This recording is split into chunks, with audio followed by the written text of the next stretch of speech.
देखो आप लोग इस समय 3 मंथ ट्रैप में हो। पहले बैच का कौन कौन है जिसको मैंने कहा था तीसरा महीना सबसे खतरनाक होगा? तो मोस्टली जो लोग हैं वो आए तो जोश में थे, हम किसी काम की शुरुआत बड़े जोश में करते हैं। तो दुनिया में पास और फेल होने वालों के बीच में सिर्फ थोड़ा सा अंतर होता है। मैंने आपको 3P फार्मूला बताया था, आप शायद भूल गए। प्रैक्टिस तो हम तुमसे करा ले रहे हैं, लेकिन परसिस्टेंस तुम्हारा काम है। यहाँ गुरुकुल में थोड़ा सा ये दबाव है, राइट? तो ये दबाव नहीं होना चाहिए, आपको इसको एंजॉय। मैंने एक लाइन आपसे बोली थी, प्रक्रिया को एंजॉय करो, प्रक्रिया को एंजॉय करो। आप अगर इस प्रोसेस को एंजॉय करोगे तो आपके लिए ज़्यादा बेहतर रहेगा। और आप 3rd मंथ ट्रैक में आ चुके हो, आपकी एनर्जी आपको डाउन लग रही होगी, आपको 50 चीज़ों में आपका ध्यान भटक रहा होगा। आप जगह बदलना चाहते हो, आप टीचर भी बदलना चाहते हो, आप फलाना चीज़ बदलना चाहते हो। अब अचानक से आपकी जो परेशानी है वो बदलाव मांग रही, बोर हो गए हो आप, क्योंकि लाइफ में आपने इससे पहले कभी किसी काम को कंटिन्यू किया ही नहीं। किया होता तो यहाँ होते नहीं, बड़ा सिंपल सा फैक्ट है। तो आपको जो बदलाव लेकर आना है वो खुद में लेकर आना है। तो जो परसिस्टेंस है वो बड़ा इंपॉर्टेंट है, और पेशेंस, धैर्य। मैंने आपको पहले भी कहा था, कितने लोगों ने कंपाउंड इफेक्ट पढ़ना शुरू कर दिया? अगर आप लोगों ने पढ़ा होगा तो उसमें एक चार्ट दिया हुआ है, ध्यान से देखना। 31st वीक तक आपको कोई रिजल्ट नहीं दिखाई पड़ेगा, आपको लगेगा आप सेम काम करो। इसमें ग्राफ दिया हुआ है, आपको कोई फर्क ही नहीं पता चलेगा आप कुछ अच्छा कर रहे हो। अचानक से जो आप रोज करते चले जा रहे हो, अचानक से आपकी लाइफ बदल जाएगी। कल मेरे पास इस क्लास से एक बच्ची आई, उसने कहा सर हम बड़ा परेशान है, हम कुछ कर नहीं पा रहे। मैंने ये पूछा ठीक है, राइट, आपसे बात हुई थी और मैंने आपसे लिख के मांगा भी था कि आप एक बार पूरी क्लास को बताओ। लाइफ एटीट्यूड की तरह होती है, अगर हम बुराई देखेंगे हमें सिर्फ बुराई देखेगी। किसी दिन खड़े हो जाना और लाल रंग की मारुति कार या लाल रंग की फॉर्च्यूनर या व्हाइट रंग की फॉर्च्यूनर देखना, अचानक से तुम्हें दिखाई पड़ेगा तुम्हें केवल फॉर्च्यूनर दिख रही है। तो लाइफ में आप जो देखना चाहते हो आपको वही दिखाई पड़ता है। यहाँ सिंपल सा एक फंडा मैं आपसे बात कर रहा हूँ, और वो ये है कि आपने यहां आने के बाद क्या सीखा। आपने लिखा, उसको बताना चाहेंगी? ये बड़ा इंपॉर्टेंट है, इसलिए क्योंकि अगर केवल निगेटिव बोलने वाले ज्यादा होंगे तो हमारे एफर्ट खराब हो जाएंगे। हम बहुत एफर्ट कर रहे हैं, मैंने लाइफ में आज तक किसी बैच के लिए बहुत अच्छा पढ़ाया, लेकिन इतना पर्सनल ग्रोथ के लिए कभी एफर्ट नहीं किया। मेरे सामने ब्रेकफास्ट रखा था, मैम का फोन है, हम पहुंच रहे हैं, मैं छोड़ के चला आया, और इसके बाद मेरी बैक टू बैक मीटिंग और क्लास है, गया। इसका सीधा सा तात्पर्य कि ये एक जुनून है तुम्हारे लिए। अब इस बच्ची का एटीट्यूड क्या था, इसलिए कल ये परेशान थी। मैंने कहा ये बताओ कौन से, एक लिस्ट बनाओ, कौन से काम तुमने गुरुकुल में आने से पहले कभी नहीं किए। और इन्होंने बताया कि 100+ डेज हो गए हैं, और अब इन्होंने क्या सीख लिया जो इनकी लाइफ का पार्ट हो गया। किया तुमने प्रैक्टिस, कैसा लगा? आओ, मैं चाहूंगा मेरे से बात करो, सबको बताओ, कम से कम बोलने की शुरुआत करो। यहीं से शुरुआत करते हैं। सिंपल सा एक लिस्ट मैंने इनको दी बताने के लिए कि आपके पास लाइफ में क्या नहीं था, इस गुरुकुल में आने से पहले क्या नहीं था, उसकी लिस्ट बनाओ। फिर जितने भी दिन हुए उसकी लिस्ट बनाओ कि तुमने इतने दिन में क्या सीख लिया। जैसे स्मार्ट नोट्स बनाना, देर तक पढ़ाई करना, मसल्स मेमोरी को जनरेट करना, एक डायरी मेंटेन करना। तुम्हें लग रहा है ये छोटी मोटी चीज है, ये बहुत बड़ी चीज है। तो वो डायरी मेंटेन करके चलना, आंसर राइटिंग करना, एक पर्टिकुलर शेड्यूल को फॉलो करना। क्या आज से जितने भी लोग 80-90 दिन हो गए, क्या उनकी लाइफ में ये था?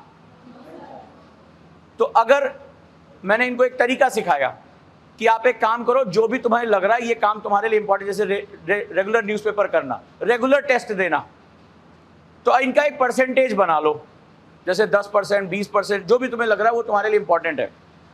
अब ये देखो कि अगर मान लो 90 दिन हो गए तुम्हें आए हुए, और 90 दिन में तुम्हारा इतना ग्रोथ हुआ, 60%, 70%, जो भी ग्रोथ है, तो अंदाजा लगाओ कि 90 दिन के अगर कैलकुलेट करोगे, 365 दिन में जब जाओगे तो तुम्हारी ग्रोथ कहां पहुंचेगी। हमारा एटीट्यूड बहुत मैटर करता है लाइफ को लेकर। हम सोचते क्या हैं, लाइफ को लेकर हम सोचते क्या हैं, ये बहुत मैटर करता है। अच्छा, मैं तुम्हारा व्यू जानना चाहता हूं। आओ बोलो बेटा, सबके साथ बात करो। जब ये प्रैक्टिस तुमने की, तुम ही खड़े खड़े भी बोल सकती हो। शुरुआत करो, क्योंकि बोलने की शुरुआत होने जा रही है। हाँ, तो सबसे बात करो, घूम जाओ, कोई दिक्कत नहीं है। जब तुमने ये चार्ट बनाया, कल तुम आई थी बड़े परेशान होके कि सर हम पता नहीं हम कहीं पहुंचेंगे नहीं पहुंचेंगे, पता नहीं हम क्या कर रहे हैं। ये होता है, इसको नोइंग नॉट डूइंग ट्रैप बोलते हैं। ये एनएलपी की एक स्टेज होती है जब आपको लगता है आप कुछ कर सकते हो लेकिन आपका दिमाग कहता है आप कुछ नहीं कर रहे हो। इसीलिए हमने एक डायरी रखवाई थी, अपनी ग्रोथ को लिखो और ये प्रैक्टिस सभी लोग करो। जिसको भी यहाँ 30 दिन से ज्यादा हो गया है वो ये प्रैक्टिस शुरू कर दे कि इस ईमानदारी से कि गुरुकुल में आने से पहले तुम्हारे पास क्या नहीं था। अब जैसे मैंने आज से 4-5 दिन पहले क्लास ली थी कि आईएएस बनने के लिए स्किल्स क्या क्या होनी चाहिए। You must be a good reader, good listener, notes बनाना आना चाहिए, न्यूज़पेपर पढ़ना आना चाहिए, you must be a good team leader, you must be a good team member. ये सारे आईएएस के क्राइटेरियाज होते हैं। तो आप ये लिस्ट बनाओ कि इससे पहले क्या आप रेगुलर न्यूज़पेपर पढ़ते थे? क्या इससे पहले आप क्लास के डिस्कशन को तुरंत के तुरंत लिखने की आदत थी? एक्टिव लर्नर थे या पैसिव लर्नर थे? क्या आप इतने घंटे डिसिप्लिन में बैठ के पढ़ाई कर पाते थे? क्या आपका रेगुलर इस तरह से टेस्ट देने का डेली टेस्ट देना है, डेली राइटिंग करनी है, डेली ब्लॉग पढ़ने हैं? था ये?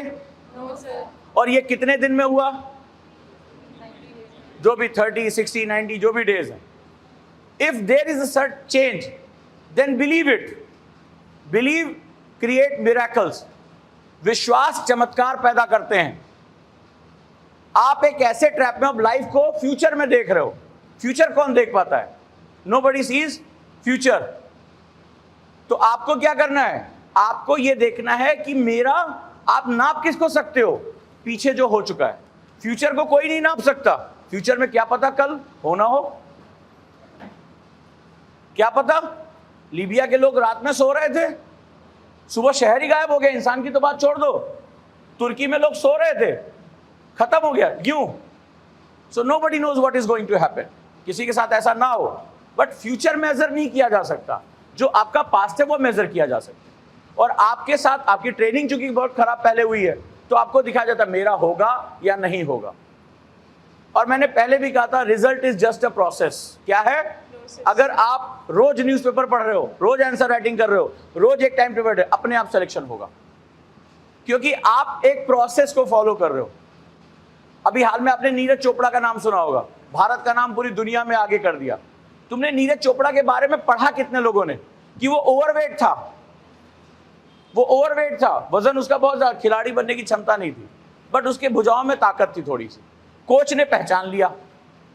उसको भी डाउट था कि मैं कभी खिलाड़ी नहीं बन सकता। एक्चुअली में उसने कभी सोचा भी नहीं था कि मैं उसके खुद के वर्ड्स हैं, सुना करो।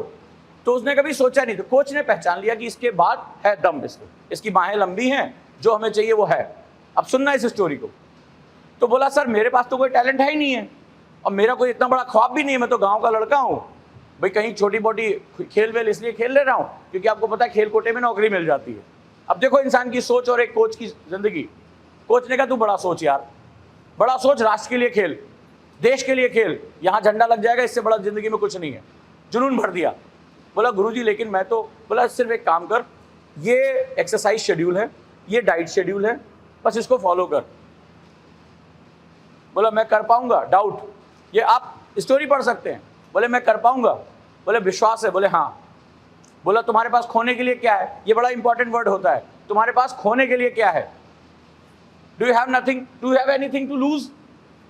बोले तुम बहुत बड़े डीएसपी लगे पड़े हो, नौकरी चली जाएगी, तुम्हारी प्रॉपर्टी बिक जाएगी। बोला सर कुछ नहीं है, मैं तो गांव का लड़का हूं, जो मिलेगा वो मेरा है। तो लाइफ में ये बड़ा इंपॉर्टेंट क्वेश्चन होता है तुम्हारे पास खोने के लिए क्या है? जो बोलो कुछ नहीं है खोने के लिए, तो फिर आदमी पाने में लग जाता है। ये संसार का नियम है। लिख लेते तो तुम्हारे बहुत काम आता। इन हाथों को खोलो मेरी क्लास में, नए हो अभी, आदत नहीं है एक्टिव लर्निंग के लिए। ये बड़ी इंपॉर्टेंट बात कही है तुमसे कि जब जिंदगी में कुछ खोने को नहीं होता, जो सब कुछ मिला वो हासिल है। तो उन्होंने कहा वादा करो कि यही खाना खाओगे। कभी देखना नीरज चोपड़ा का जो वो पिज्जा बहुत पसंद था, फास्ट फूड बहुत पसंद है, कभी इंटरव्यू देखना, लेकिन एक खिलाड़ी के लिए वो जहर है। तो बोला गुरुजी थोड़ा भी नहीं खा सकते? बोला समर्पण है? बोले हाँ सब कुछ है। सेम यही लैंग्वेज है उनकी। तो बोले बेटा इसको छोड़ना पड़ेगा। शाकाहारी थे। अब देखो कितनी बड़ी बात कह रहा हूं, नीरज चोपड़ा शाकाहारी थे, लेकिन एथलीट को बॉइल्ड चिकन खाना पड़ता है ताकि प्रोटीन डिफिशियंसी ना हो। मसल्स टीयर रिपेयर हो जाए। व्यक्ति का समर्पण देखिए कि परिवार में कोई नहीं खाता था, उस व्यक्ति ने खाना शुरू किया। आप इंटरव्यू देखिए, उस व्यक्ति को फास्ट फूड इतना पसंद था, तभी तो ओवरवेट था, छोड़ना पड़ गया उसको, छोड़ दिया उसने। नॉनवेज नहीं खाता था, खाना शुरू कर दिया। किसके लिए? अपने लक्ष्य के लिए। आज आप नेशनल हीरो मानते हैं, इंटरनेशनल हीरो है। भारत में एथलीट में आज तक कभी इतने पदक ला ही नहीं पाया। आज वो देश का मतलब उसकी मूर्ति लगी हुई है। आप सोचिए, जीते जी किसी आदमी की मूर्ति लगी हुई है। आप समझ रहे हैं, ये लीजेंड बन जाने की कथा है। लेकिन नीरज ने एक ही बात कही, बहुत इंपॉर्टेंट बात, कि मेरे कोच ने कहा इतनी प्रैक्टिस करनी है तो करनी है, इतनी देर रेस्ट करना है तो करना है, इतनी देर दुनिया से दूर रहना है तो रहना है। ये स्थिति है कि मेरे कोच ने कह दिया। तुम कोच का नाम जानते हो? तुम में से कोच का नाम कौन कौन जानता है? तुम में से कोच का नाम कौन जानता है जिसने गांव के ओवरवेट बच्चे को निकालकर इंटरनेशनल लीजेंड बना दिया? जीते जी जिसकी मूर्ति लगी हुई है स्टेडियम में। नीरज चोपड़ा का नाम जानते हो? बस अगर ये बात तुम्हें समझ में आ गई होगी तो मेरी और तुम्हारी कहानी तुम्हें समझ में आ गई। तुम्हें पहचानने की जिम्मेदारी हमारी है। दुनिया तुम्हें सफलता के रूप में पहचानेगी, मेरे नाम के साथ कुछ नहीं लगेगा। तो अगर तुम्हें ये लग रहा है कि ये जो दबाव है, ये जो हमने टेंशन दी है, ये तुमसे परेशानी के लिए, तो सॉरी टू से, ये तुम्हें बनाने के लिए। बनोगे तुम, तुम्हारी कीमत होगी। और दूसरी सबसे बड़ी बात है कि आपको समर्पण देना पड़ेगा। और नहीं तो आज जाके नीरज चोपड़ा की स्टोरी पढ़ लो मेरे कहने से, कि मेरे कोच ने जो कह दिया मेरे लिए वो आखिरी शब्द है। समर्पित कर दिया। आज दुनिया किसको हीरो मान के घूम रही है? गांव का एक लड़का आज मिलियनेयर है, ब्रांड एंडोर्समेंट के उसको करोड़ों रुपए मिल रहे हैं। तो शोहरत, दौलत, नाम, प्रसिद्धि किसके हिस्से में? नीरज चोपड़ा के हिस्से में। कोच का नाम तो तुम्हें याद ही नहीं है। तो हम इसी तरह से, तुम आगे चलकर पनपोगे, लेकिन तुम्हारी खाद के रूप में हम होंगे। दुनिया खाद को नहीं देखती है, दुनिया उस फूल को देखती है, उस पौधे को देखती है जिसकी खुशबू से पूरा चमन गुलिस्तां जो है वो महकता है। तो हम उस खाद की तरह हैं जो धीरे धीरे खुद को मिटाते जा रहे हैं, लेकिन तुम्हें बनाते जा रहे हैं। तो हमारी डांट, हमारा अनुशासन, ये तुम्हारे लिए है। और एक और कहानी मेरे कहने से पढ़ लेना, माइकल फेल्प्स की। कहा जाता है कि अगर माइकल फेल्प्स एक देश होता तो दुनिया का 8वां सबसे ज्यादा गोल्ड मेडल लाने वाला देश होता। एक इंसान के बारे में किंवदंती है, एक कहावत है कि माइकल फेल्प्स अगर देश होता, एक अकेला आदमी 8 गोल्ड मेडल, भारत के पास टोटल नहीं है, तो 8वें नंबर पे होता। तुम्हें पता है माइकल फेल्प्स को एक ऐसी बीमारी थी कि वो कभी खिलाड़ी नहीं बन सकता था। ADHD, यानी वो कॉन्सेंट्रेट होकर बैठ नहीं सकता था। उसकी माँ ने समझ लिया था कि किसी तरह से सरवाइव कर जाए ये जिंदगी में, यही बहुत है। और माइकल फेल्प्स की कहानी ऐसी है कि उसको लिविंग लीजेंड कहा जाता है, कि अगर माइकल फेल्प्स एक देश होता तो दुनिया में 8वें नंबर पे होता, अकेला एक इंसान। तो एक ADHD बीमारी से ग्रसित इंसान दुनिया का लीजेंड कैसे बना, समय निकाल कर ये कहानी पढ़ लेना। और उसके कोच की कहानी पढ़ लेना कि कैसे उसकी माँ को विश्वास दिलाया। उसकी माँ जाकर रोने लगी कि मेरा बेटा तो कुछ कर नहीं पाएगा, ADHD बीमारी से ग्रसित है। बोले बेटा बस माता जी एक काम करो, बहन जी बस इसको रोज स्विमिंग पूल लेकर आ जाया करो, बाकी तो मुझ पे छोड़ दो। और उसकी काउंसलिंग करके बोला बेटा ये तो हो गया ना, दुनिया में तुम्हें कोई स्थान नहीं मिलेगा, इस बीमारी के कारण नौकरी नहीं मिलेगी। बोले हाँ गुरुजी। बोले अच्छा जो मैं कह रहा हूँ करोगे? जितनी बार कहूँगा उतनी बार करोगे? बोला हाँ गुरुजी, अब जब कुछ बचा ही नहीं है। तो जब इंसान के पास खोने के लिए कुछ नहीं होता है ना, तो वही सबसे सर्वश्रेष्ठ इंसान होता है, वो सब कुछ पा लेता है। तो लाइफ में मेजर करो तो अपना पास्ट मेजर करो। और ये बताएंगी एक छोटे से एटीट्यूडनल चेंज में तुम्हें क्या पता चला, यहां आने के बाद तुम्हारी ग्रोथ कितनी है? 60% से। कुछ अच्छा लगा बहुत कि अच्छा ये लगा। चीजें 12 साल में, कितने सालों में तुम्हारे पास नहीं थी? सर ये अभी मुझे 3 महीने में ही मिली है। तो ये चीजें नहीं थी। यस। और अगर ये ग्रोथ रेट मानी जाए तो आज से 365 दिन बाद तुम अपने आप को कहां देखती हो? टॉप। तो ये चीज होती है। कल तुम परेशान थी कि मेरा कुछ होगा कि नहीं होगा, Yes. और इस प्रैक्टिस को करने के बाद बहुत अच्छा बताना लगा। चाहो इन लोगों को, बता दो इस प्रैक्टिस को करने के बाद कैसा अच्छा लग रहा लगा है? सर, मतलब अपने बारे में लिखकर अच्छा लगा कि पहले जब मैं घर पे थी मैं कुछ भी नहीं करती थी। डायरी राइटिंग करना, ना सुबह जल्दी उठना, ना मेडिटेशन करना, ना एक्सरसाइज करना, ना स्टडी भी करती थी। तो मतलब कभी मन करता था तो पढ़ लेती थी, कभी मन करता था तो सो जाती थी। मैक्सिमम 3 to 4 आवर्स स्टडी करती थी। यहाँ आने के बाद 14 आवर्स 15 आवर्स स्टडी कभी इससे पहले पढ़ा लाइफ में इतना? सर कभी मेडिटेशन नहीं, किया? कभी नहीं। तो अगर 90 दिनों में 100 दिनों में 60% ग्रोथ है, जो पिछले 12 सालों से, अगर मैं तुमसे एक सवाल पूछूं क्या कर रहे थे 12 साल, तो कौन जवाब देगा मुझे? तो हम मिरेकल नहीं कर रहे, हम प्रोसेस कर रहे हैं। और अब मुझे लग रहा है कंपाउंड इफेक्ट मुझे कंपलसरी तुम लोगों को पढ़ा देनी चाहिए। Yes sir. बड़ा मिरेकुलस बुक है वो। तुम्हें पता चलेगा जो अभी कर रहे हो इसका रिजल्ट तुम्हें कुछ दिन बाद मिलेगा, 31st वीक के बाद मिलेगा। और जो ये मेडिटेशन, रोज न्यूज़पेपर, आंसर राइटिंग, ये अचानक से जुड़कर एक दिन पहुंचेगा। लेकिन तुम लोग अभी सबसे खराब स्थिति में हो, खासतौर पे फर्स्ट बैच। ये 3rd मंथ सिंड्रोम है जिसके बारे में डेवंस कहा था। सेम सिंड्रोम में हो, क्या होगा मेरा, क्योंकि तुम अपनी पुरानी आदतों बोर हो गए। Actually you need something new, something sensational. लेकिन लाइफ ना बेटा पेप्सी का कोक वो जो है केन नहीं है कि हर समय तुम्हें सेंसेशन मिलता रहेगा। यहीं से अगर निकल गए, कई लोग जैसे भागना शुरू हो गए, भाग भी गए और ऐसे ऐसे बहाने बना रहे हैं जिसको सुनने के बाद यही लग रहा है कि या तो हम ही चले जाएं या तो इन्हीं को हम सही में बिठा के चले आए ट्रेन में। ये कोई रीज़न नहीं है, आप अपने उस ट्रैप में फंस गए हो। इस ट्रैप से निकलना पड़ेगा। अगर इस समय तुम भागे तो चलो तुम भी यहीं हो, हम भी यहीं हैं, दोबारा लौटोगे नहीं, ये मेरी गारंटी है। गारंटी दे रहा हूं, नहीं लौटोगे। क्योंकि इस ट्रैप से निकालने के लिए एक मेंटर चाहिए, और तुम्हें नहीं, संसार के हर व्यक्ति को यह होता है। एक आपको हाथ पकड़ने वाला व्यक्ति चाहिए इस ट्रैप से निकालने के लिए। और जो लोग अभी आए हैं वो भी फंसेंगे। 3 महीने बाद उनको बोरियत होगी, ये मैं सालों से देख रहा हूं। उस समय किसी को अपना हाथ देना पड़ेगा कि भैया हमसे नहीं हो रहा, खींचो। लेकिन और जब इससे निकल जाओगे, 1.5 से 2 महीने लगेंगे, इससे निकल जाओगे, फिर दोबारा कभी पलट के नहीं आओगे। तो जो पलायन वेग होता है, यानी जब अंतिम बिंदु पर पहुंचता है रॉकेट, कि जब उसको पृथ्वी की कक्षा से बाहर निकलना होता है, तो बहुत कैलकुलेटेड थ्रेशोल्ड लगाना पड़ता है। पढ़ा है ना आप लोगों ने इसके वेलोसिटी? अगर वो उतना, ये बड़ा मजेदार होता है, अगर ज्यादा लगा दिया तो अंतरिक्ष में गायब हो जाएगा, कम लगाया तो पृथ्वी खींच के नीचे पटक देगी।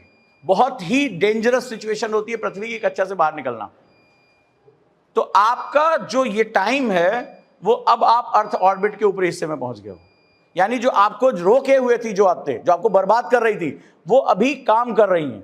अब तुम्हें एक थ्रेशोल्ड लगाना है, लेकिन ये कैलकुलेटेड होना है। जैसे किसी ने कहा अरे हम हॉस्टल छोड़ के बाहर जा रहे हैं, किसी का निगेटिव नहीं कह रहा हूं, आजादी चाहिए। कल एक बच्चे ने कहा कि इतना दबाव नहीं झेला जा रहा है हमसे, तो वो क्या हो रहा है, वो पलायन वेग का एक अलग, पलायन वेग बहुत कैलकुलेटेड होता है, इतना पर्टिकुलर मीटर पर सेकेंड होना चाहिए।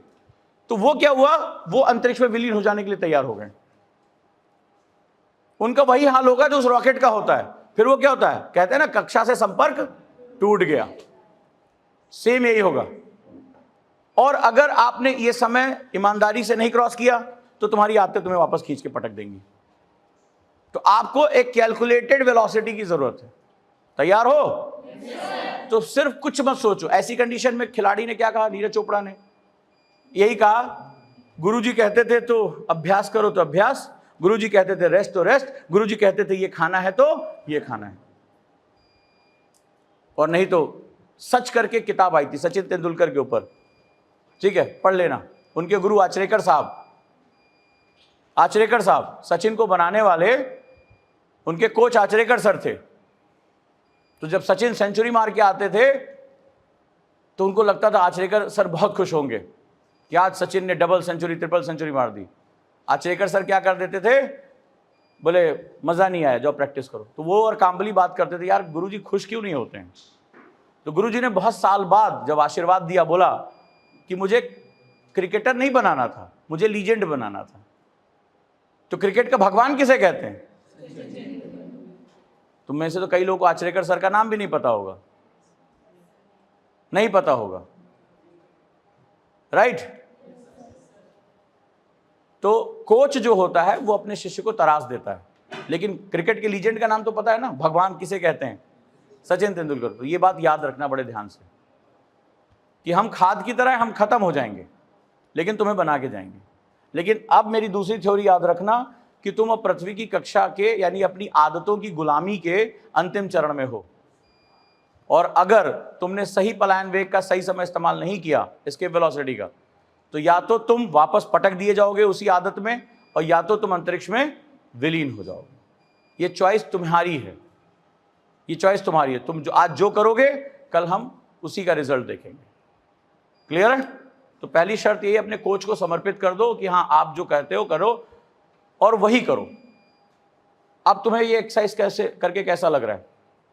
तुम्हें लग रहा है तुमने कुछ नहीं सीखा? 60% की ग्रोथ 90 दिन में बहुत अच्छा रिजल्ट है यार, बहुत अच्छा रिजल्ट है। और तब जब इनर्शिया यानी तुम्हारी पुरानी आदतें 15-20 दिन तो डाउट में निकले होंगे कि वहां नहीं गए यहां आ गए, तो ये सब तो चलता रहेगा। तो आप लोग भी एक एक्सरसाइज कर लो जल्दी से कि हमारे प्रयास से जिस दिन तुम आए थे कौन सी आदतें तुम्हारे अंदर थी, कौन सी आदतें तुम्हारे अंदर थी, और यहां आने के बाद तुमने क्या सीखा जो तुम्हारा अपना हो गया। चाहे वो स्मार्ट नोट्स, चाहे वो देर तक पढ़ाई करना, न्यूज़पेपर पढ़ना, आंसर राइटिंग करना, जो भी तुम्हें लग रहा है, डिसिप्लिन रहना। जैसे हमारे बच्चे योगा की वीडियो भेजे जा रहे हैं, वो उनको कोई शिकायत नहीं, कई बार मैं रिजल्ट उनको रिप्लाई करता हूं, नहीं करता हूं, लेकिन वो अपना काम कर रहे हैं। उन्होंने पकड़ा एक आदत की मुझे वो करना है, उन्होंने कर दिया। कई लोगों ने एक्सरसाइज शुरू की, अब बंद कर दिया उन्होंने, अब बंद कर दिया। तो ये तुम्हें सोचना है कि क्या करना है। क्लास में रेगुलर आइए। अभी मैंने एक बच्चे को डांटा कि क्लास में नहीं हो, बुरा लग सकता है उसको, लेकिन एक सिंपल सी बात है कि खुद को पुश करना पड़ता है। अभी क्लास में बैठे हुए हैं वो, है ना, कोई दिक्कत तो नहीं है। ये बहुत इंपॉर्टेंट होता है।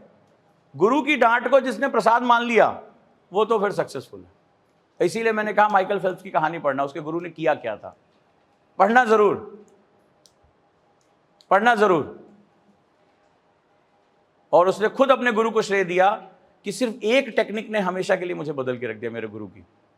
वो भी चिढ़ा था, और वो कुछ नहीं था, सिर्फ उसके लिए एक सिंपल सा नियम बना दिया था कि बस संडे भी तुम्हें तैरना है 6 घंटे बस।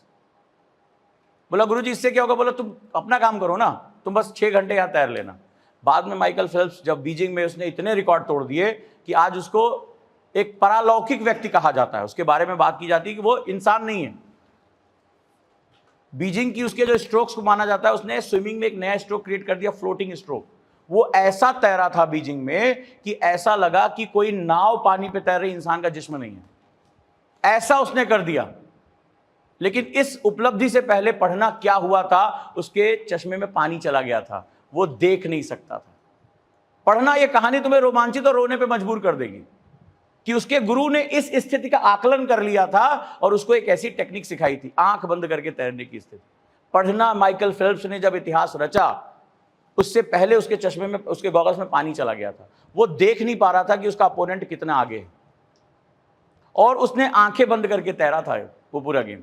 और उसने ऐसा रिकॉर्ड बनाया कि जो कैमरे में रिकॉर्ड हुआ है उसको फ्लोटिंग स्ट्रोक कहा जाता है, यानी उसका लगभग शरीर पानी के ऊपर था, इतना फास्ट वो तैरा था। आज तक वो कोई उसका रिकॉर्ड नहीं तोड़ पाया। और सिर्फ एक कहानी कि बेटा संडे भी आना है। तो बाद में माइकल फेल्प्स ने कहा कि मेरे अपोनेंट सिर्फ 6 दिन प्रैक्टिस करते थे, मैं 7 दिन प्रैक्टिस करता था।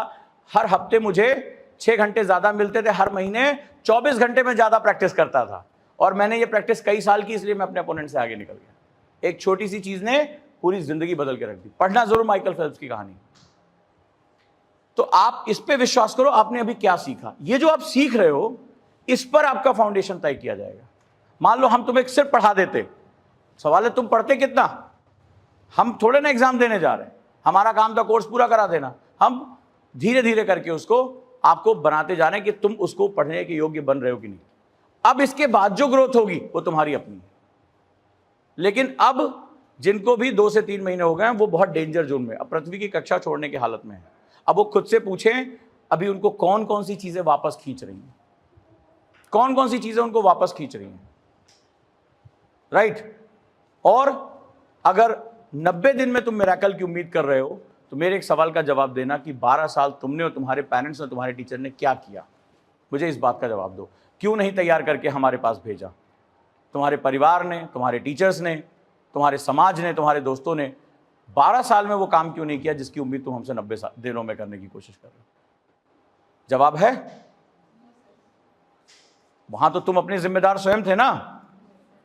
तो आप ये ग्रोथ चार्ट बनाओ। कितने लोग बनाओगे?